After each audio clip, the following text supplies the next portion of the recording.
ibibazo tunaganire. Mbwira wowe bambwiye kuza mbere y'ikiganiro bambwiye kuza kuduha amategeko 10 aranga abakozi. Amfite ubwo urumva umu VIP nimba ugifite ahantu ukora, nimba ufite umukoresha cyangwa ufite business we wikoreramo ariko ari wowe nyine wikorera akazi. Aha ni amategeko 10 ugomba kugenderaho.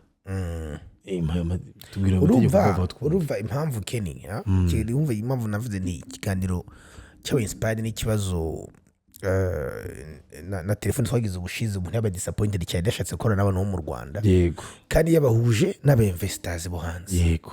Ariko biba ikibazo bahuje n'abantu ntibabe serious kumuhuza n'abantu. Exactly. So urumva to me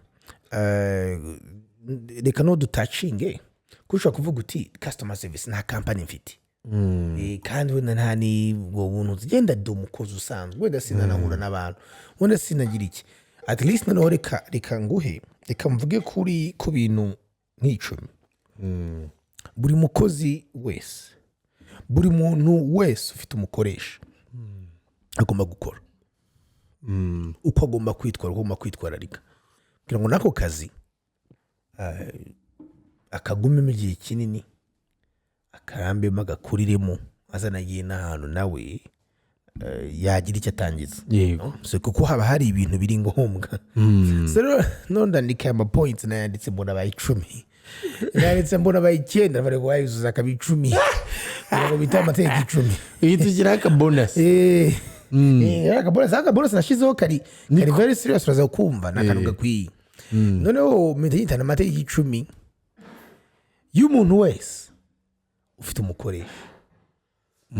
Uvuga ngo hangaha niba utikorera utari boss, nubwo waba ufite company biraturangije birakureba.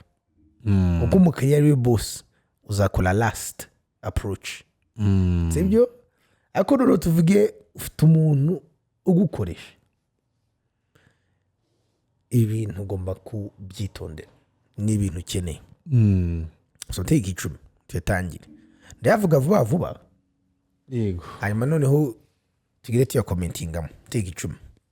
So take 10 Imana yahaye umuntu wese ufite umukoresha. Tiko rya mbere kanumva yo nica. Kudakererwa no kutarangara. Ibyo nashize kubifatanyiriza icyarimwe. Kubera yuko reka tuvuge ufite gahunda cyabara guhamagaye. Ariko uhageze utinze. Deja werekanye ko mwanya wa boss taruhura wa iki agaciro. Cyangwa se urarangara. Uri muri telefone uri unfocused kandi urahongaho uri kumwe nawe. Ibyo ntiko rya mbere. Ibintu bikomeye ugomba kuba focused aho ngaho. Tiko rya kabiri. Kuvuga always ni wowe uzana ibintu byo complaining. Donc complaining navuga mu Kinyarwanda nka ikunenga. Nta kintu negative talk buri munsi no ufite ibintu bitagenda neza. Ikintu kitagenda neza. Urabona ahantu abangaba niko bameze iyi company ugasanga n'umuntu afite nuzo ugasanga natinya navuze ati iyi company gutya na gutya. Umubosi mukire bimwereka yuko loyalty yawe iri kuri. Kuko buri munsi uranenga kandi ukomeza unenga company buriye. Boss aribira neza ntago ubunenga company uburenga nde we. Ubunenga we. Icya gatatu. Irinde kwidefanda cyane. Being defensive. Hari umuntu baramo abantu bahita ba defense umwana ugwe kumubwira kabatangiye kwerekana ukuntu ikosa atari we cyangwa se aba impamvu niki. Iyo umubwiza ukuri ibyo bintu bibabaza umubosi wese ava akagira. Umuntu w'umugabo utenge responsibility uvuga uti no kuri ntibizongera. Nubwo haba arimo 50% n'ibintu bitari ibyawe. Uzi ko bitabiteye byemera umwanya uri ukuntu ugenda wabikosora ariko ugire but not utangira kwidefend no kuba defensive no kwihagarara. Ikintu cya kane cyo rya kane. Confidence ni zisa ariko kuba over confident ukagira ubwirasi no kwiyemera mu kintu birakani bibi cyane.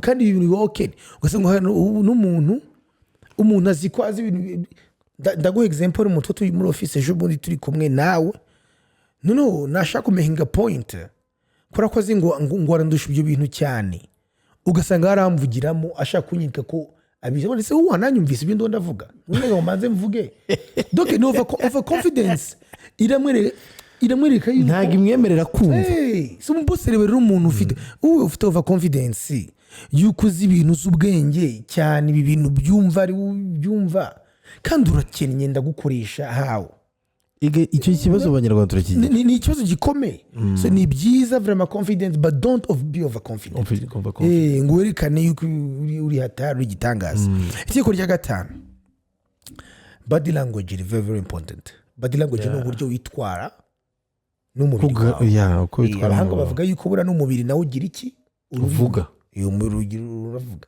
nk'ubu nawe nanicaranye na boss wanjye ngo nicare gutya nicaye abantu bari video n'ukuntu babandayireba sibyo so nicaye gutya sibyo mba umubiri mba nawufunze iyi ngiyi ni confidence cyane so ntabwo ibi bintu nabyicara ndi kumwe nande boss ahangaha mba nafunze ntabwo mba ndi receptive nibanye kabisa nko gusa wumva ati ngo uvuga urangize so these uburyo ugomba kwitwara repose ku mubiri wawe very very important okay hanyuma itegeko rya 6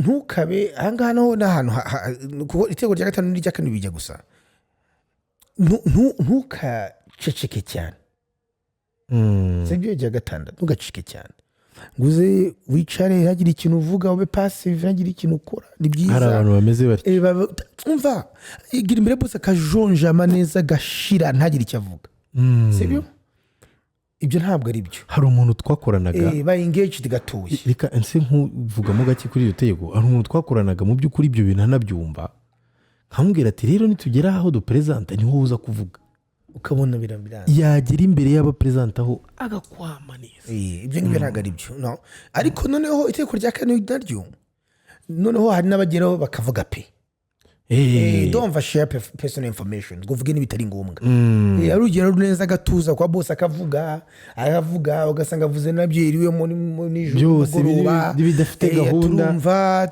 buri amfana Arsenal ibyo ntabwo bireba boss you know so ntujunjame ariko ntunavuge cyane usanga wagiye mu bintu biri personnel byinshi cyane itegeko rya 8 okay akaraka gakomeye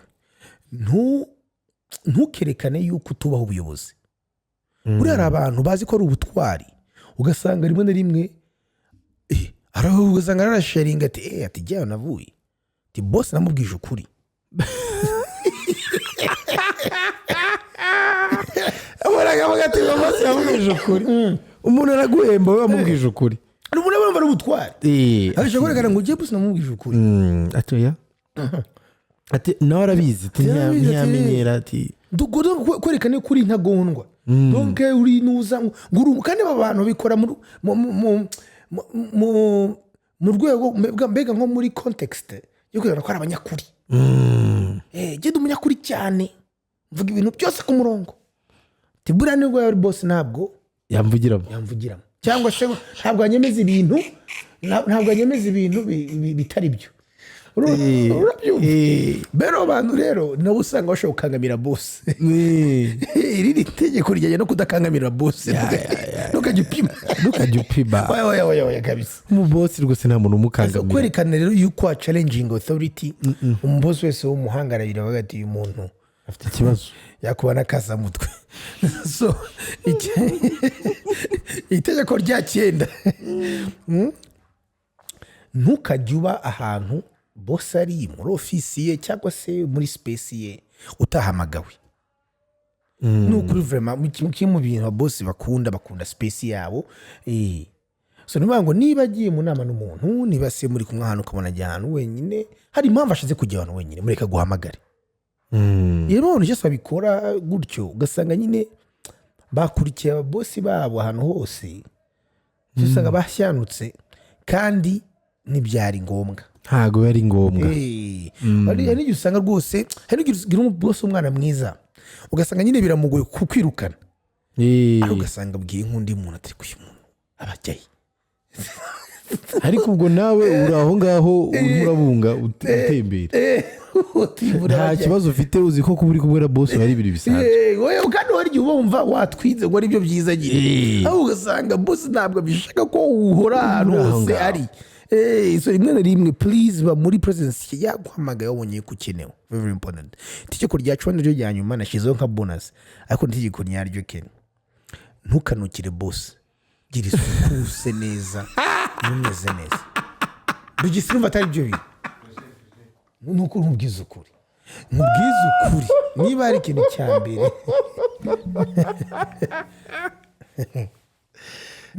akoze ko kunuka ari irwara rega ari abantu bigwirira oya umva mbwiza ukuri ibyo ntabwo mbyemera hari uburyo bw'isuku kumesa imyenda ntunuke so umuntu arakugiriye ntiyakoze isuku neza mu kanwa nemeze neza nukira boss no so those things gustinga clean and neat ni ibintu bizakugeza kure muri career yose uzakoramo bizakugeza kure cyane very important so kintu n'amategeko 10 uzi ko numiwe